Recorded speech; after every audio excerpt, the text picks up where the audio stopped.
Good morning from Panhandle Outdoors, America's only daily outdoor TV show. Your source for fishing, hunting, and information for folks who enjoy the great outdoors. Now sit back, relax. It's Panhandle Outdoors.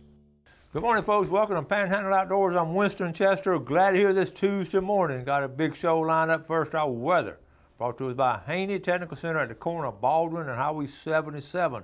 High today is going to be 90 degrees. Low is going to be 77.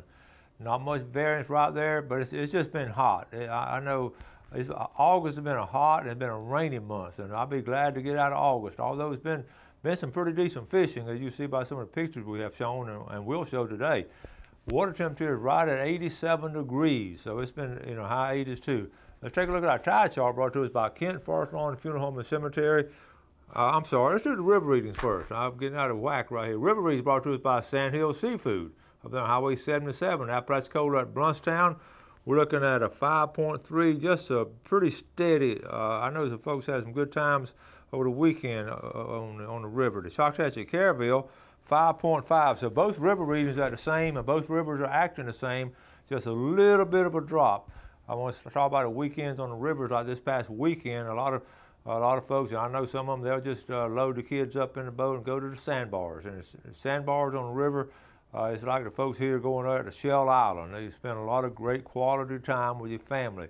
And that sandbar, I mean, you just get out there, you get to play around, and it's just so much fun. It's like being at the beach, but you're on a freshwater river. So I'm glad to see y'all doing it, and especially the Conyers family up there in Bristol. I saw some of your pictures of those kids. So good job on that. Tide chart brought to us by Kent Forest Lawn Funeral Home and Cemetery. Now, looking at today's tide, we're starting to get, today's Tuesday, and we're about to hit those neap tides.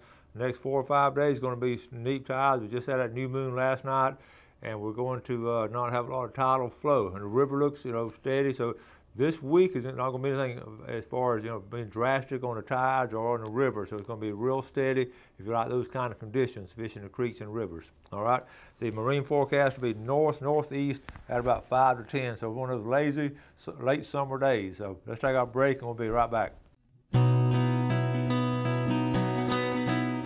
Okay, welcome back. Let's get into some pictures about what's going on this past week and over the weekend and even up to yesterday. Take this first picture right here. Wilbur Miller sent this to me. And this was on Friday morning. 31 cats from Lake Seminole. Larry Melvin fishing with Wilbur Miller. He talked to me that morning after he called me. They had a good time. They jug fishing up there, and they got a good mess of catfish, and that's really some good eating right there. Okay, got this from Captain Kim over in Carabel. Check out this. David had a few nice snappers, and look at the size of that snapper right there. Good job, Captain David. All right, that's the next picture here. That's a pretty one right there. So a boat is blocking Highway 20 at County Road 6. No, you can't make this stuff up. Row boat. Look at there. Somebody's boat fell off up there. And I don't know the result. I'm sure they got it on out of the way. Here's one of my former students. I got a kick out of seeing this. This is Mallory Bond. Mallory graduated maybe 5-6 years ago. She's up in North Harbor, Lynn Haven, but she caught this in a piling. Look at that redfish right there. She's having a good time. She's about finished college now, and still enjoy fishing. I wrote her back. I said that outdoor ed class must have helped out. She said it sure did. So I'm glad she's fishing. Alan Chasen up here in Grand Ridge. Now, Alan didn't take this, but we had Buckmasters this past weekend, and I've been to that before. It's a lot of fun. Alan just stopped by there. Congratulations to Mason Smith for his top 10 performance today in the Buckmasters Top Bow World Championship. And that's just one of the big racks up there. If you ever had a chance to go to Buckmasters up in Montgomery, it's really entertaining, and there's some live shooting there. Now they have all kind of World Championship. The top archers in the country will be there, and I got to watch it. It's really fascinating. I'd like to go back to it. Check this out, Rusty Russell, Moser class of 77. He fishes a lot. He's fishing with his son-in-law Cole Blackwell, and look at that nice redfish right there. Rusty's a very good pier fisherman. David Christopher Rich down there in Port St. Joe Marina. Look at this. Look at those big, healthy red snapper. There's some nice red snapper out there, folks. I got a kick out of this. Check the hand size now. Jamie Smelko Ross sent this to me, and look at there. That is some nice speckled perch and bluegill. In fact, I told her, oh, let's see. She's continuing, let me see what she was saying. She was continuing. We are continuing our education here at Weewall School for River Queens. Okay, that's what she's in, the Weewall School for River Queens. I don't know if I showed this last week or not. I didn't. We're talking about outdoor photography. Tess Randall Jolly, you heard me speak of her often up there in northeast Alabama. She and her husband have a farm, but she is one of the premier outdoor photographers, and just as sweet and kind and loving outdoor lady as you want to meet. Listen what she said about this. Yesterday, this photo cost me 5 yellow jacket stings, 6 fire ant bites, and a bucket of sweat. But it's totally worth it. And you just don't walk out in the field and snap a shot like that. And that's a testimonial as to how she gets out there in the field, in the grass, lays down, and whatever she has to do to get a perfect moment on this wildlife photography. And that's why she is so good. And I'm looking forward. We're going to see her coming up in October at the Southeastern Outdoor Press Association, and I'll get an interview with her, and really looking forward to it. Good friends Kenny and Martha Bostick. This is good. We went to Crooked Island early this morning to pick up a few shells, but mainly to pick up plastic bottles. We have noticed so many have been washing in. Payback day because we all need to. Okay, and you see, they went to shelling and all out there, but look at a whole bag of bottles that they picked up, folks, just off the beach, and from people just throwing them out. I know probably 10% maybe get blown out of the boat or something, or like stuff gets blown out of the back of the truck sometime accidentally, but about 90% of it just comes from people just tossing it, and that just burns me up when people do that. And there's just no sense in doing it. But thank you, Kenny and Martha Bostick, for helping clean that beautiful stretch of beach right there. Sherry Brunson Hooper up here in Bonifay. A lovely bride of Ernie Hooper. She went fishing with Captain Mason Johnson. Great day on the water. She said most of them were caught by Cali, though, but what a good job. Sherry, I didn't realize you were such a good fisherman, a fisher lady. Good job there. I think you outfished Ernie. All right, Sheila Wood Haskell sent us with Victor over there in Destin.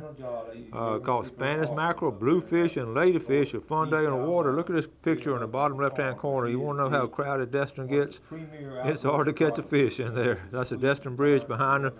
But Victor Haskell back into fishing now. Glad to see that. Good job, Sheila. When you're at a party and no one else fishes. Do y'all find this to be true? Every time I get around a group of people, somehow within a couple of minutes, it seems like the subject gets outdoors, and a lot of times into fishing. And I don't care what group of people I'm around, it gets to that pretty soon. And I get but you can understand that when no one else wants to talk about fishing. Okay, moving on. We'll get on. We'll talk about this one later. Gail told me not to put this on. I thought it was funny. She said if I bought her an 18-karat necklace, that I could fish all weekend. I should guess. Anyway, got to get this one later. Okay, that's enough on the pictures. But anyway, I also want to mention before we close out this break the importance of fishing these flood tides. Like we had a high tides last week, and you see the tide chart, and a lot of y'all have apps on your phone about tides, and if you inshore fish, you just got to fish the tides. You got to understand them. You got to understand what they do, when to fish and when not to fish it, when not to waste your time. But really, the important thing is understanding when the tide is moving, coming in and going out, the flood and the ebb and flow of the tide is so important. And we've mentioned that a lot on this show. So just be aware of that and experiment with it and experiment in different areas. Fish one area on a high tide, fish the same area again when the tide is going out, fish when it's coming in, then go to the next spot B, fish it in and out. So just do that. That's just part of Fundamentals 101, Fishing 101. All right, let's take a break. We'll be right back.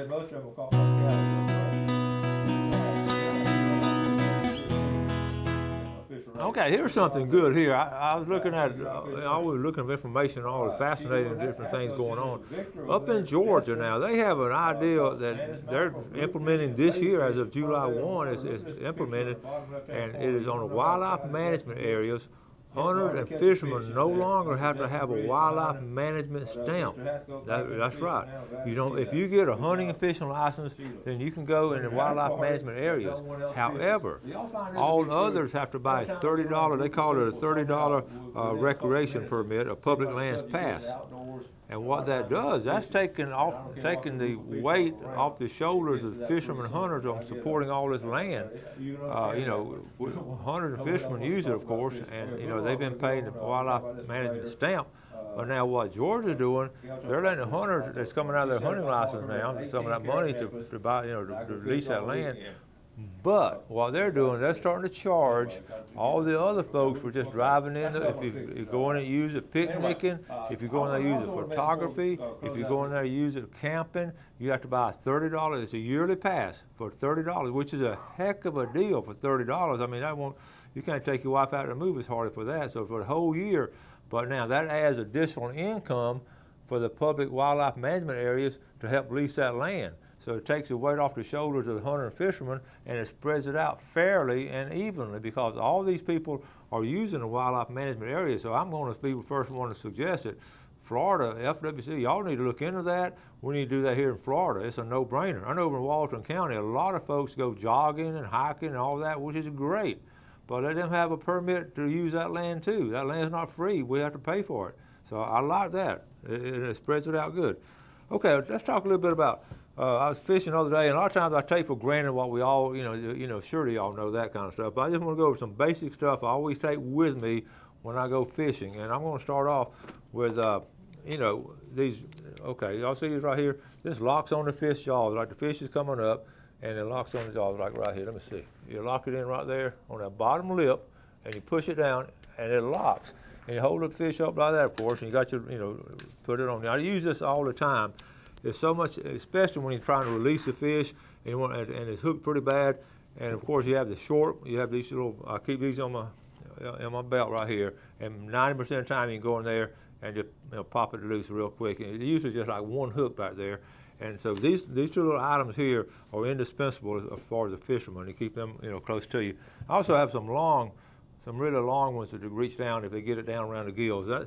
Speaking of gills, and when you hook one in the gills, that means they've gone after it hard and fast, and and trying to swallow it, and you hook those gills. That's a tough one.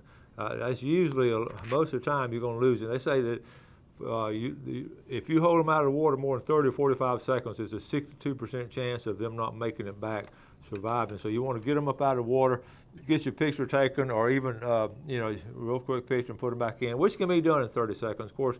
And you want to leave all the mucus on them. You don't want to rub them down and all that. Of course, you don't want to get on your hands. Just these basic fundamentals. But the big thing on the gills, if you get hooked back in the gills, try to. A lot of times you can go up through the gill itself and unhook it there. If you try to go down the throat and all, that's when you just start making a mess. I know I've been there, done that. I try to prevent it if you can, but sometimes you just flat out can't help it.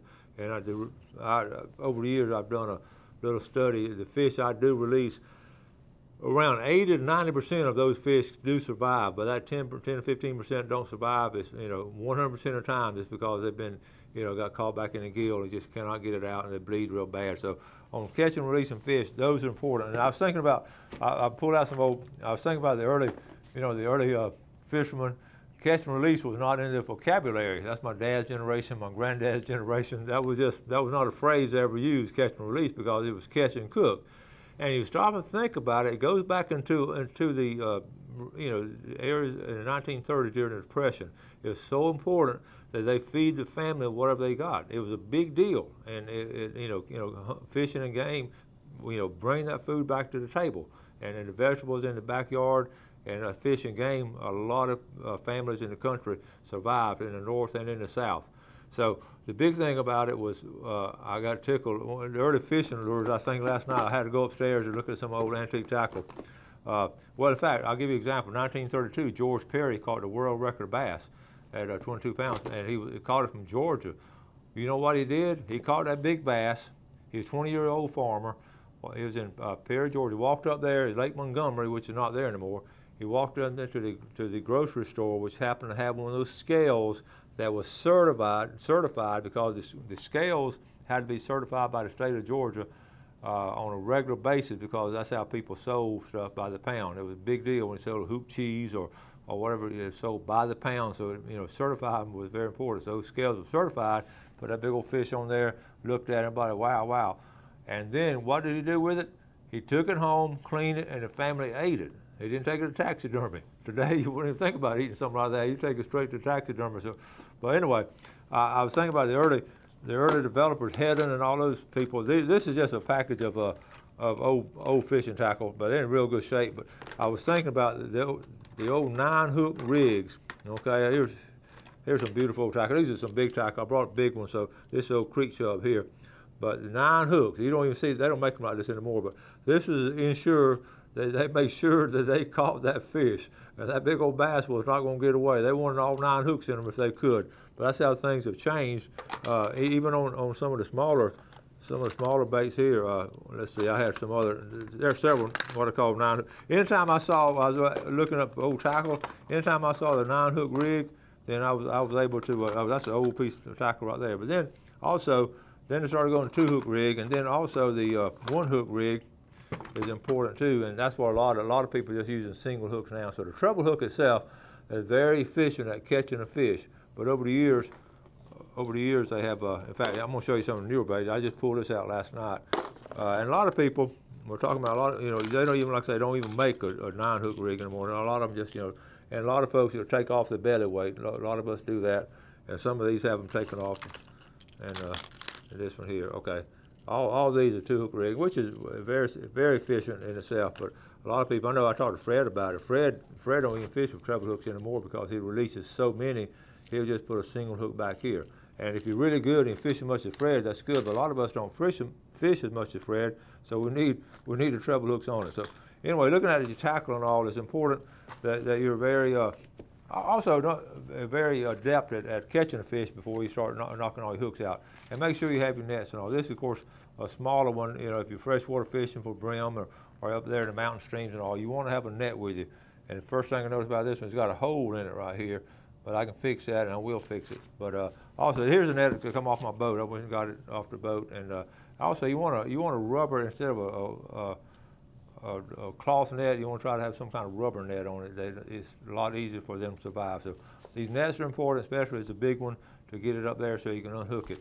So anyway, these are just some things out fishing the other day. I just took, I said, I haven't gone over lately all the just basic fundamentals you need on the boat with you, other than some really good tackle and all. All right, let's take a break and we'll be right back. Okay, welcome back. Let's take a look at our fishing game time today, brought to us by Blue Water Outriggers in Port St. Joe, 1:12 a.m. to 3:12, and this evening 1:37 to 3:37. And this is like a single hook rig right here. I was talking about on a spoon. This is an antique spoon, believe it or not, a good tarpon spoon. So, in fact, I was thinking the other day while I was fishing, this whole tray is antique stuff, and this is all modern stuff here. And a lot of similarities other than the hooks. But I think I'm going to go on a fishing trip pretty soon, probably sometime in September.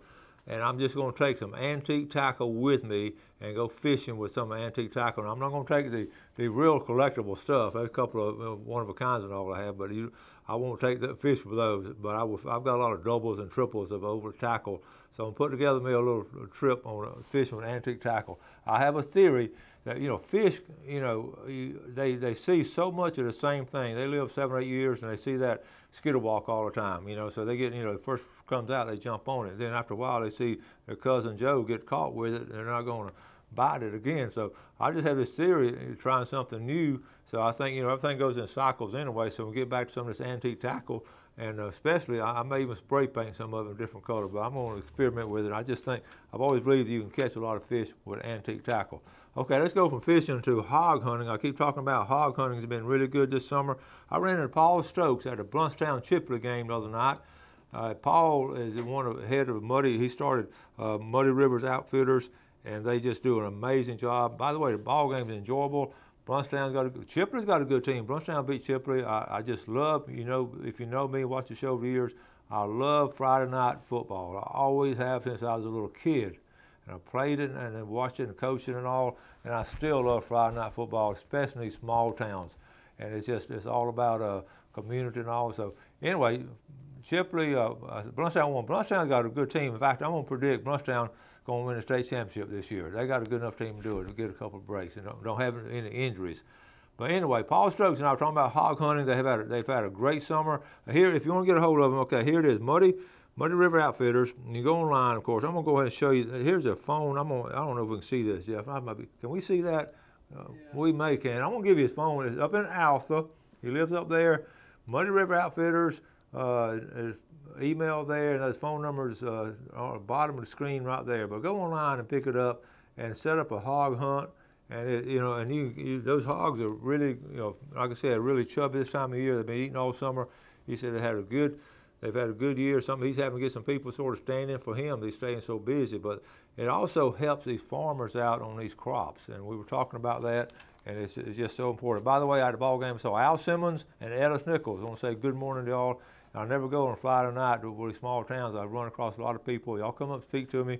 And I appreciate you talking about the show, and it's just a win-win situation for everybody. But anyway, hog hunting is really good, especially as we're getting into the fall. Now it's going to be cooling off a little bit, and you're going to get to really do some good shooting, and it's just a lot of fun. Great testimony. He's got a whole list of testimonials from people all over the place who has been fishing with him. Now I wanted to get into fishing at the pilings. I don't have but another minute or two, so I'm going to cover this tomorrow. Fishing around pilings, because it's so important. Especially as we're getting into this fall fishing. I'm going to give you some fall fishing tips. August is, winding down pretty soon. We're in September. Remember September, those shrimp start moving in the bay. September is a big month on shrimping, especially like in Apalachicola Bay. Shrimp's going to be all throughout there. They're going to be coming out of these little tributaries and all, and those fish are going to be feeding all over the place in September in Apalachicola Bay. And there's only like 5 different outlets that come. So if you can get one of those outlets and get those fish coming out of it, you can catch some really big fish. So get ready for that. So keep that in mind as you start doing your fall fishing. Like me, I have a fall fishing list of what I want to do in the days I want to try to do it according to my tide chart. So anyway, going to wrap things up. We've got a few seconds. Let me say this. If you haven't pictured all you've sent me, I have not showed them, send them to me again. Sometimes I get them all caught up in other things, and I get a lot of stuff, and sometimes it's hard to keep it sorted out. So keep sending me pictures, and we'll put them on the show. All right? Thank you all again for watching Panhandle Outdoors. We appreciate the viewership. We appreciate your loyalty to our sponsors and all the things you send us, and the positive feedback we'll get from y'all. And we got a good thing going here, and I appreciate it. So y'all have a great day, and as always, do something good for your fellow man, and God bless. Thanks for watching America's only daily outdoor TV show, Panhandle Outdoors with Winston Chester, featuring hunting, fishing, and other activities and information to help you enjoy the great outdoors. Join us next time for Panhandle Outdoors.